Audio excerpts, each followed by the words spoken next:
We haven't seen Chevra since that night at Baptiste's place. Well, guess there's no point in worrying about it now. Let's go join up with the others.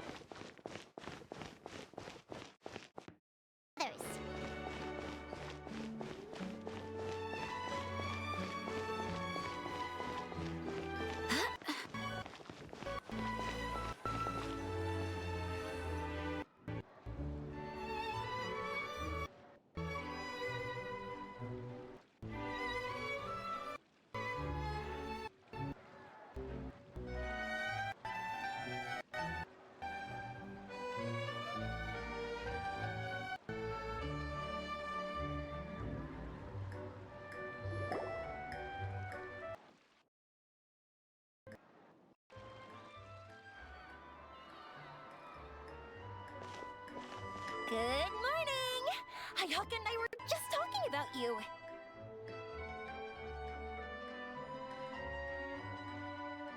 Is Chevra still not joining us today? Probably not. We haven't seen her either. Huh? That's such a pity. Director Farina said that we've only got a few small scenes left before wrapping up the entire thing. She even said that she'll get me into a couple scenes, so everyone will have a chance to shine in front of the camera. We were also planning on having a victory feast once we're all finished filming. You can join us, right?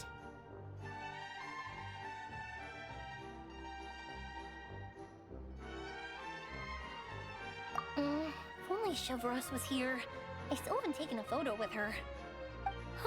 I'm afraid that can't be helped. Those special patrol folks are like phantoms when they've got a case on their hands.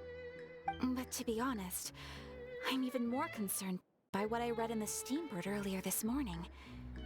It said that the killer in the murder case was none other than the author of the Two Musketeers. Oh yeah, I heard about that too. He came forward and confessed his crimes, but gave no explanation as to why he pulled the trigger.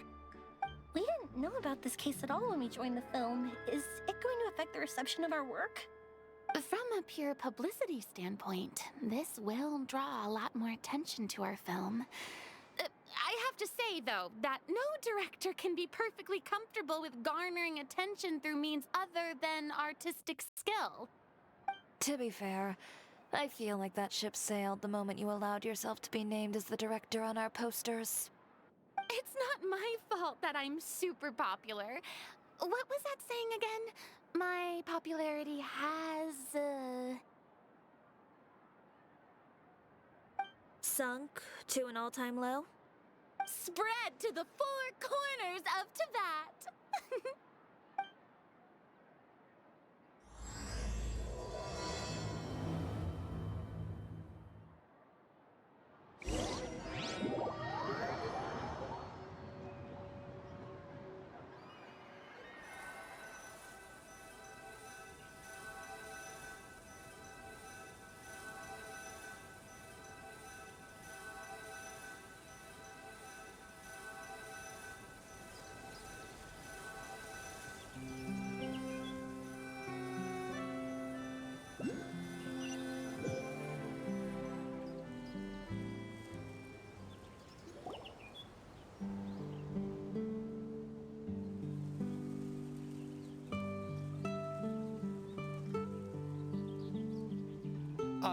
Excuse me, everyone.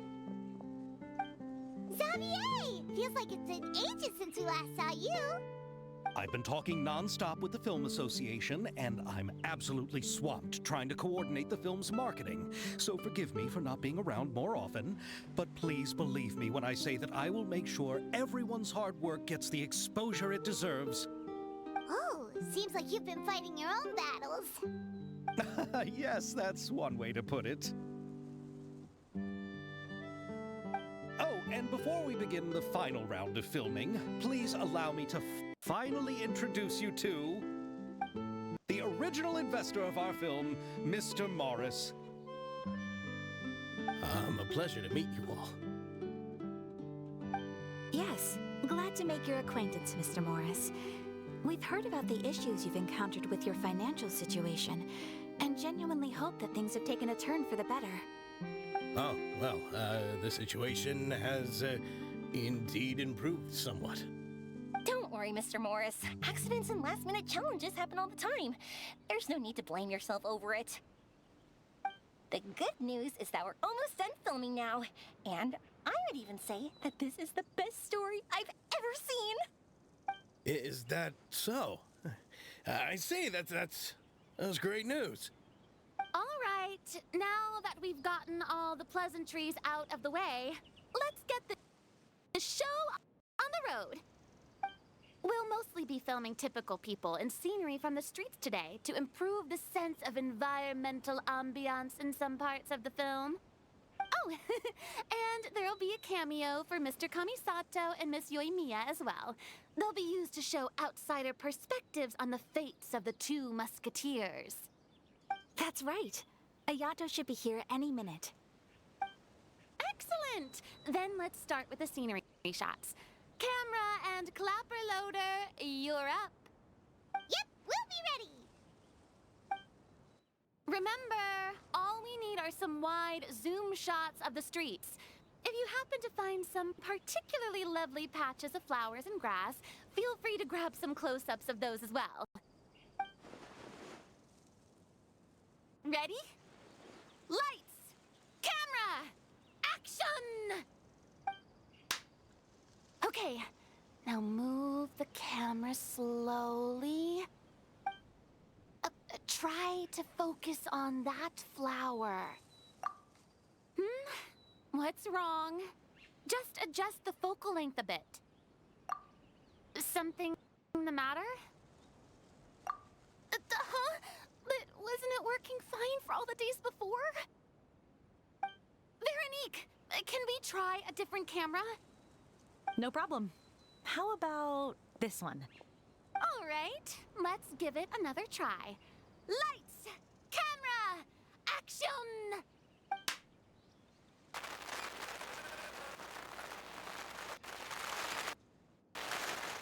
Don't tell me. This one is broken too? Veronique, do we have any other spare ones we can use? I'm afraid we only brought these two today. What? Then go find a workshop to get them repaired right away. Oh, and you too, Bono. Go find our spare camera in the warehouse and bring it back to the set. On it. Greetings, everyone. My apologies for the delay. Is something the matter, Ayaka? It seems like there are some issues with the filming equipment today. We're stuck for the moment. I see.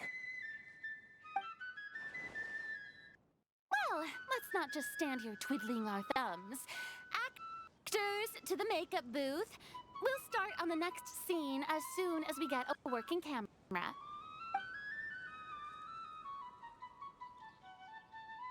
The people at the workshop told me that the part which holds the lens in place seemed to have fallen off. That's super strange. It was perfectly fine just yesterday. Well, no time to dwell on that now. Let's get back to filming. Ahem! Quiet on set! Places, everyone! Lights! Camera! Action! By the way, have you heard about that recent murder case? Yes, I have. It seems that they've caused quite the commotion in the city.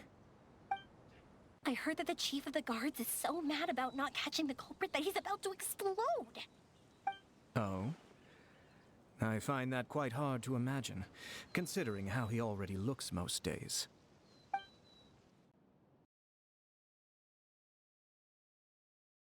Director, we have a problem. Oh, we're in the middle of a take! Couldn't you wait until we wrapped up this scene? No, Director, our film, all the finalized film that we've been keeping in the case has disappeared.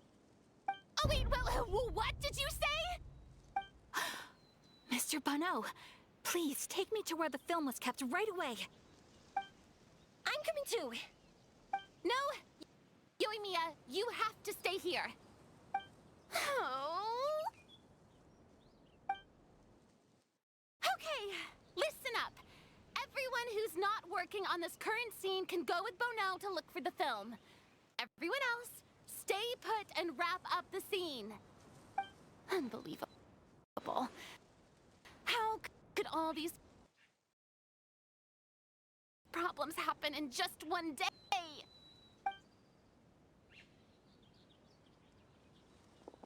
We're back. How did it go? Did you find the film? We found it in the sewers. Huh? In the sewers? Is the film still okay? We discovered it just in time, so we should still be able to salvage it. The others are checking now to see if we lost any specific scenes. Oh, you scared me for a moment there. I nearly thought we had lost everything. I really don't want to experience that feeling of despair again. Okay, but who could have stolen the film and dumped it there? Could it be, some competitors working on other films? But if they wanted to harass us, why wait until the last day? Okay, we don't have time to really look into it right now. Let's strike while the iron is still hot and wrap this thing up once and for all. Yeah, let's finish it.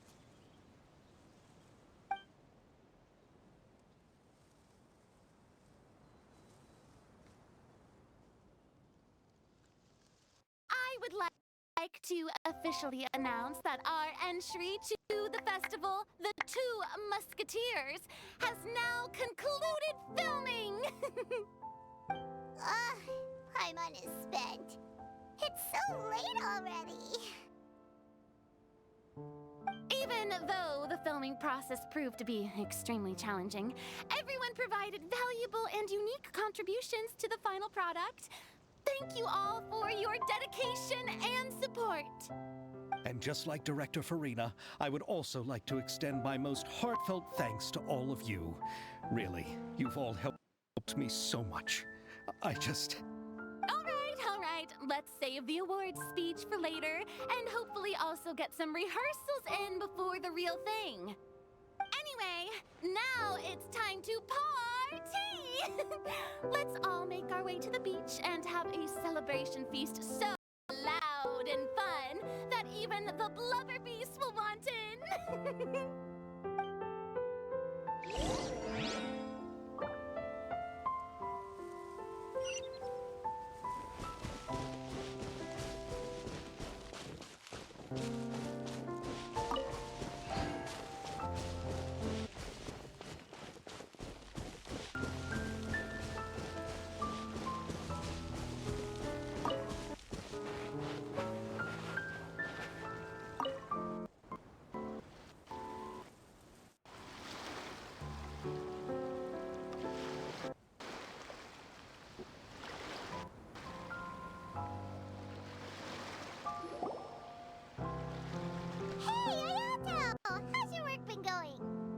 Everything went rather smoothly.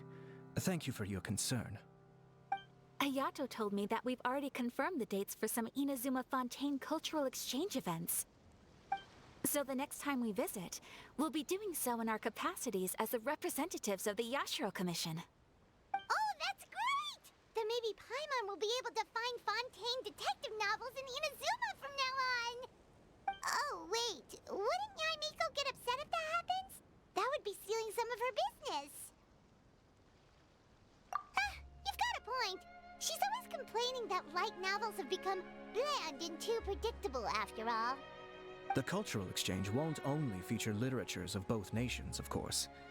We have also made plans for cross-cultural engagements in the fields of gourmet cuisine, toy making, and artisan craftsmanship. Whoa! Paimon's getting super excited now! When the time comes, be sure to visit and participate in all the events.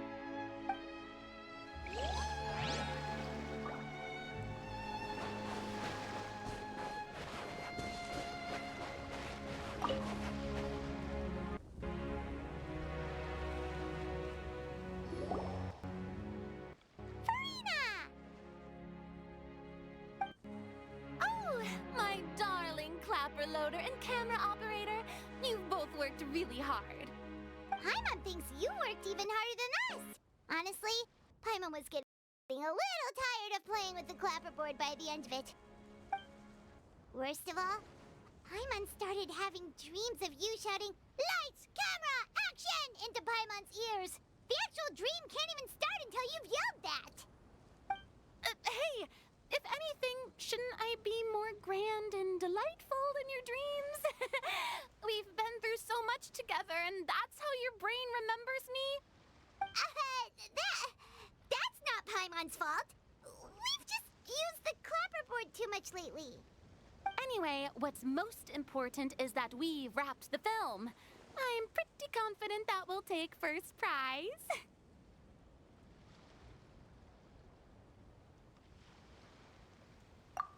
Hey, no need to mention the official name. Wait, now that you mention it, if we did win the prize, would Farina just get a statue of herself? Come on, I don't need that kind of attention. Xavier can accept the reward on our behalf. But just imagine! Farina accepting the Farina Award and holding a Farina statue. I'm going back to my dessert now.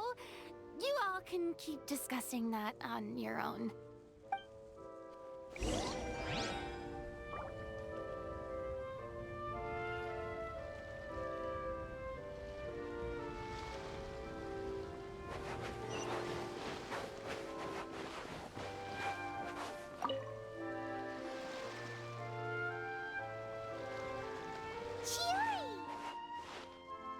Hey, you two. Are you not really into these kinds of big social occasions? Not particularly. But this is still better than Fontaine Fashion Week. But if this film becomes a big hit, people will definitely come flocking to your shop. Yes, that's highly likely. As long as the film can premiere as planned. Are you still worried about the case? That and all the obstacles we had to face today. You're right. It's as if all our bad luck just manifested at once. But why today of all days?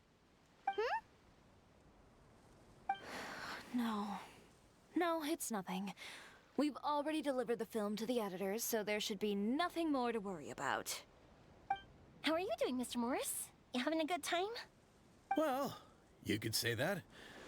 Do you happen to know when the party is scheduled to end?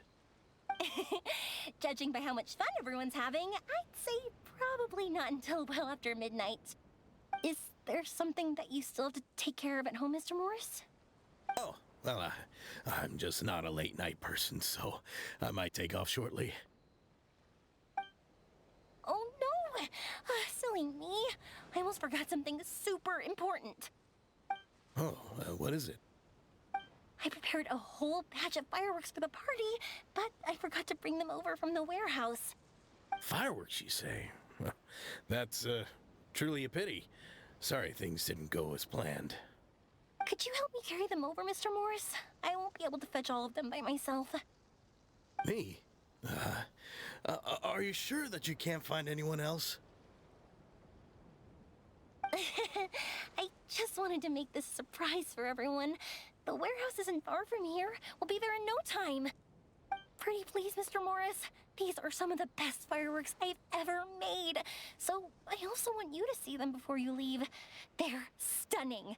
I promise that they'll be a once-in-a-lifetime experience that you'll never forget. But... It's okay. Just come with me. If we're sneaky enough, nobody else will see us leaving. All right.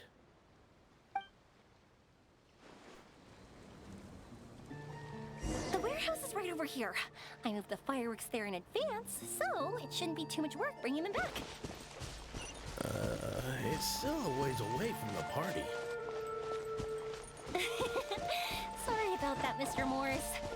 It's probably because I'm used to carrying fireworks all the time, so it doesn't feel like a lot of work to me.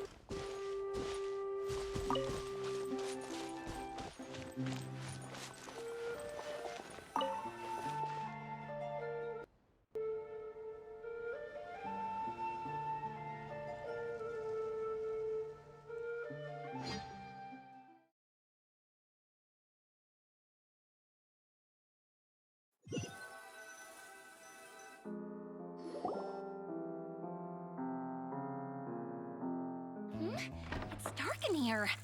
Wait here, Mr. Morris. I think the light switch should be somewhere over here. Why did I have to get roped into this? What was that?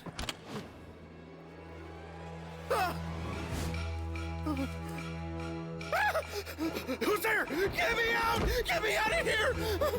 Did you really think you'd get away, Morris?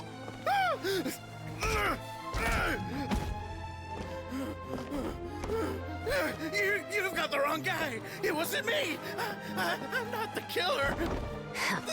You know, Eliza died a far more heroic death than this.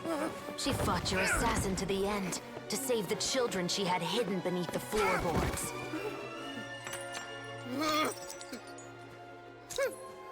That is Eliza's pendant. The one with a photo of you two inside. The one you gave her.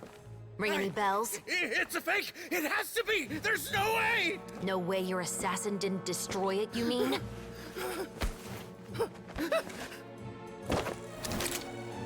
Did you ever love her, Morris? Or was killing her always the plan? No, please. Listen to me. I told Eliza to keep us a secret. I paid her plenty for her silence. I never thought she'd keep the child. Everything was gonna come out, and I had no choice. She forced my hand. No! I'm begging you. I have money. Just name your price, please. You can keep your Mora, and you can go to hell.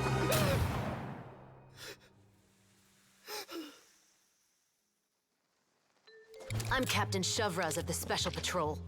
Morris, you're under arrest for Eliza's murder. Huh? Hmm?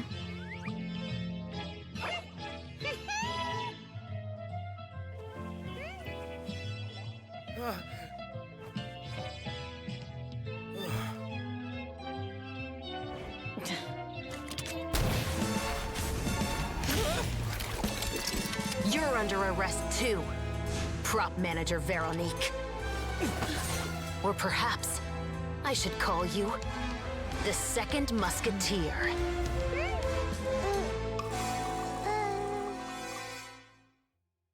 Wait, what's going on? This wasn't in the script. Drop the gun, Veronique. Why? Why would you keep me from exacting revenge on this heartless monster? Drop your weapon. This is my final warning.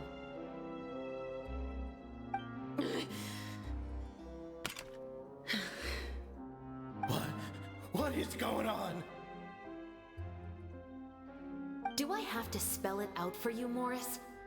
Everything that took place just now was staged to get you to confess the truth. But this last part is all improv, of course.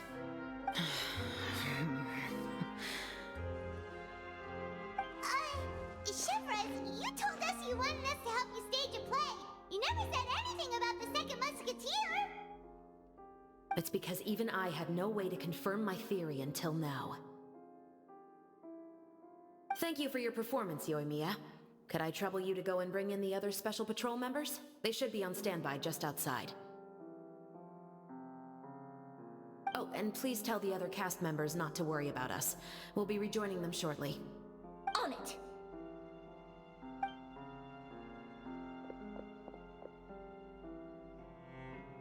So what do you think, Morris? Care to talk about what happened 20 years ago? My patience is limited, you know. Don't force me to take you back to the interrogation room. I'd wager that you wouldn't last for more than a minute in there. With the recording we made, you have no chance of winning in court. Cooperating with us now is the most practical move. All right. I'll talk. I hired an assassin to murder Eliza. She once worked as a maid on my family's estate. She was very beautiful, and after some time I fell for her. We kept our relationship a secret and carried out an affair for some time, but it wasn't long before she became pregnant. And if my parents ever found out, they would have stripped me of my inheritance and status, driven me out of my home. I also didn't expect Eliza to insist on bringing the pregnancy to term. She even asked me to leave my family and travel far, far away with her. She believed that you were truly in love with her. I didn't have a choice. I gave her a large sum of Laura, told her to leave the family and to get rid of the baby. But then years later, she sent me a letter. That there were photos of 2 children, and she even asked if I could find some time to visit them. Huh? 2 children? Paimon thought Baptiste was the only... you mean... Even if she had the children against your will, you could have just ignored the letter entirely. Why kill her? I had just gotten engaged to be married to an heiress from another wealthy family. So if anyone were to find out about Elisa, my life would be completely ruined. I didn't have a choice. No. You always had a choice. You just made the wrong choice. Again. Do you know how it feels to watch your mother be killed right in front of you? My brother and I were hardly even school age yet. We were hidden beneath the floorboards, grasping each other's hands like a lifeline. We were so terrified that we didn't even know we could ever take a breath. All we could do was to watch Mother try to fight back, and then collapse to the floor. Even after the assassin left, we were still too terrified to leave our hiding spot. We thought that he might come back. It was only until the next evening when we finally climbed out and gathered around our mother. But she had already become cold and stiff to the touch. You made up your mind right then and there to bring this case to light. Not only that, we resolved to get our revenge. And that's why you became the Musketeers. No, that's why I became a musketeer. The man from before was also killed by me. My brother had nothing to do with it. I figured as much. You did? I once told these two that he didn't look like a killer to me. His confession from that night also rubbed me the wrong way. I think what really tipped me off was, how could I not feel a sense of regret in him? Huh? He confessed faster than any criminal I've ever met, but he didn't say a single word about you. He insisted that he was the sole perpetrator in the case. But after the questioning ended, I disassembled the musket we dug up from his backyard, put it in front of him, and told him to reassemble it. Wanna guess how far he got? He had no idea where to even start. He's never touched a gun in his life. Based on that, I determined that he was not acting alone. He only surrendered himself to draw our attention and create a moment of opportunity for his partner. So, I decided to play along. And as expected, the second musketeer followed us without hesitation once she saw Morris get separated from the rest of the cast.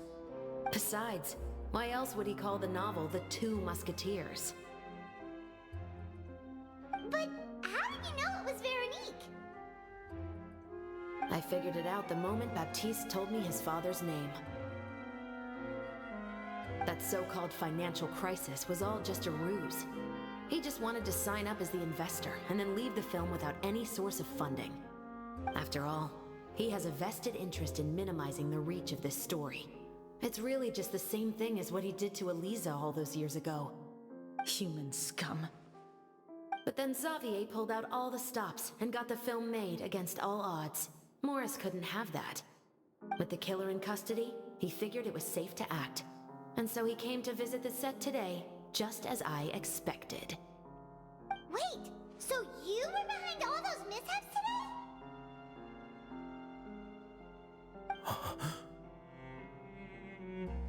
As for the identity of the second musketeer, I assumed they'd probably stay close to Morris and look for an opening. And if they already knew that Morris was the film's investor, then that narrowed the list of potential suspects as well. Furthermore, being the props manager would allow the culprit to avoid scrutiny by purchasing mechanical parts in the name of the crew. With that hypothesis in mind, I went back to check Baptiste's orphanage adoption records. Guess whose name I saw on the same page, just a few lines from his. My brother. He trusted you. As in, he trusted me to perform the deed on his behalf? He trusted you to stand on the side of justice. I am. I thought you could do it as well. Oh, the look on your face when you told him to go to hell. I really thought you'd put a bullet in his brain. You know what he has done. Are you telling me that you'd rather see him spend the rest of his life living like a king in the fortress of Meripede? I will never be able to forget the feeling of my mother's cold, lifeless hands. And you would call this ending fair? Is this what you call justice? I won't lie, Veronique. I did hesitate when your brother first told me about the truth. I wondered. I agonized over whether I should really put a bullet in his head. So why don't you? Because that should never be how justice is carried out in this world. Perhaps, to you, justice is simply reciprocated. An eye for an eye, and a life for a life. But everyone has their own understanding of justice. If everyone were to pursue their own definition of it, there would be no more order in this world. Today, you'll kill Morris, and tomorrow, his children may come for you. The world cannot render judgments based on a desire for revenge. That will only lead to a cycle of revenge, as well as the destruction of order and civilized society. Fontaine is founded on a set of laws and a standardized code of justice. That is why we are the nation of justice. But with all that said, I will promise you this. Morris will not lead a cushy life in the fortress of Meripede. Chevreuse, the rest of the special patrol is here. Thank you so much, Yoimiya. Letelier, Terena, please take them away.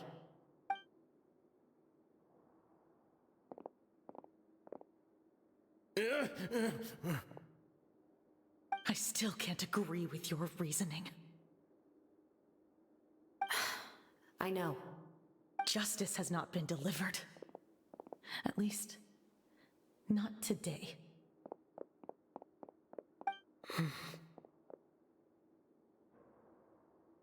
Chevreuse. Let's go. We should give an explanation to the crew. Thank you for your concern. I'm fine. I'm just thinking about the things in life that have driven people to take justice into their own hands.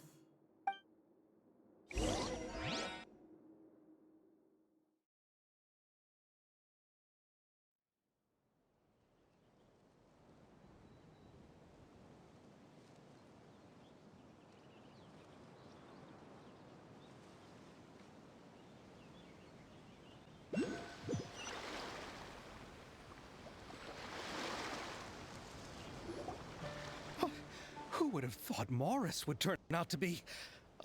I'm at a loss of words. How could he have done something like this? I'm just glad that you're all safe and sound. Who knew that such a labyrinth of cases would be behind this story? Well, what should we do now? We have a finished film, of course, but should we still go ahead with the premiere? What do you mean? Shouldn't you be even more motivated to spread the word now that you've learned the truth? Chiori is right.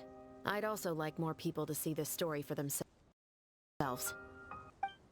But the real ending... Script. Is that still acceptable to you, Miss Chevreuse? The call is yours. We still have time to reshoot an ending if that's what you'd like. No, it's fine as is. I like what we have for the catharsis. Romanticism is what gives works of art their appeal. Fiction is able to explore means of restitution that could never work in real life. Just like the real world, the world of stories also has its own set of rules and justice. These different possibilities are what initially drew me to reading in the first place. Sounds good to me. I support your decision. What about Veronique? Will she be okay? She will soon face her judgment alongside her brother and Morris. If I had to guess, they'll probably all be sent to the fortress of Meripede. I'll make sure to give Risley a heads up about it. Oh.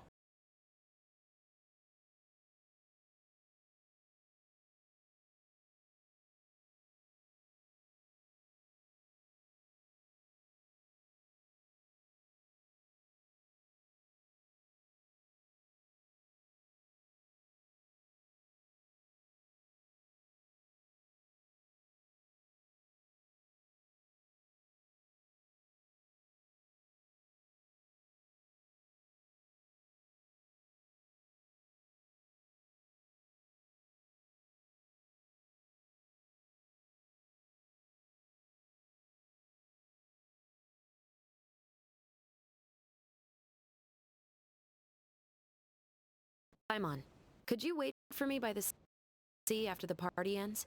I'd like to go on a brief walk with the two of you.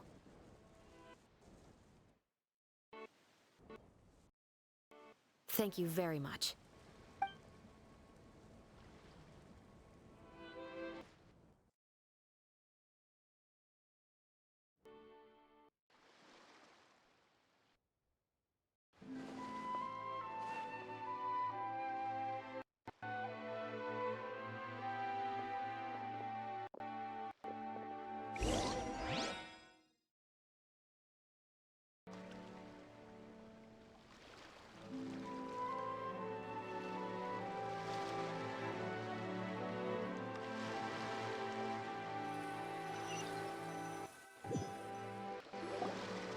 Sorry for the wait. Oh, we weren't waiting long at all. Is there something else you wanted to tell us? No, I don't have anything new to share. I just felt that since you were my investigation partners, I should have another conversation with the two of you. Traveler, how would you have responded to Baptiste's request if you were in my shoes?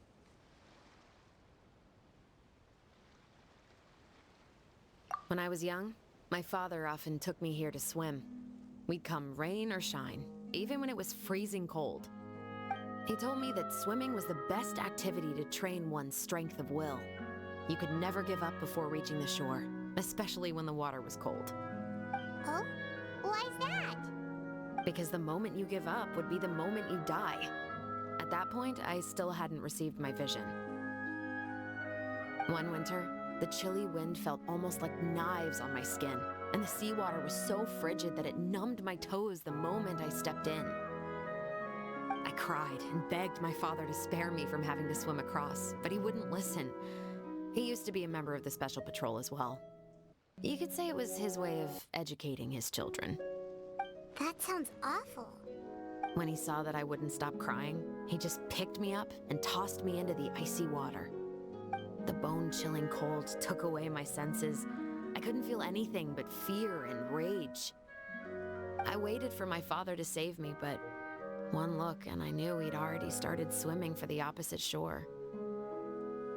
I realized that if I were to give up, I really would die right then and there. I used all of my strength to try and catch up to my father. Those few minutes felt longer than my whole life up until that point. I did, however, make it to the other side. I've never felt afraid about anything in my life after that, nor have I ever cried again. That way of teaching would have never worked on Paimon. Yeah, I don't think that was the right method for anyone. It's just that, working now as I am in the pursuit of justice, I still sometimes feel like I've been tossed into that winter sea all over again. The anger and the helplessness. Shivers. But the worse I feel, the more I know to never give up. The alternative would be to forever lose myself among the waves. Anyway, how about a race? Neither of us will drown, but we can still see who swims faster. You guys go ahead. Paimon will grab the clapperboard to mark the start of the race.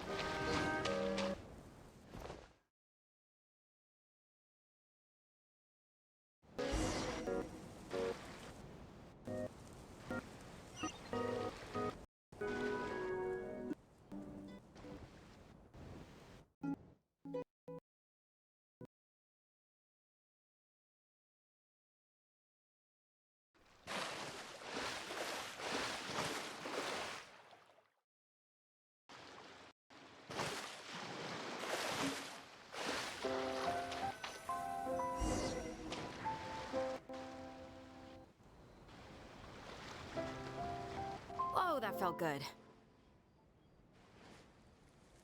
You were so fast in the water, Chevres. You were swimming even faster than Paimon could fly.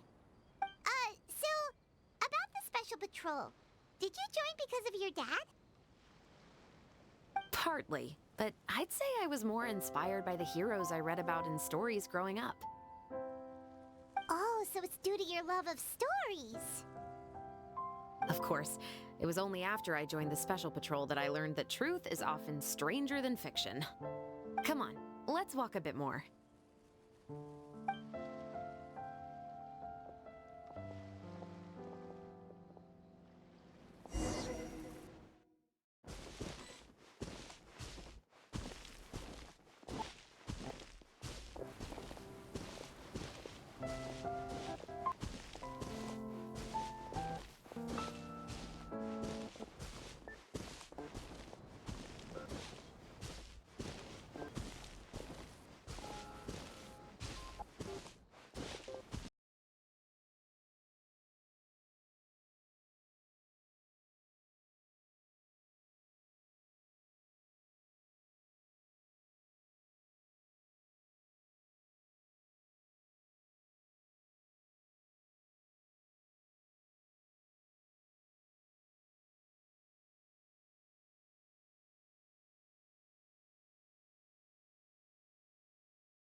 The rainbow roses in the garden. They're in full bloom now.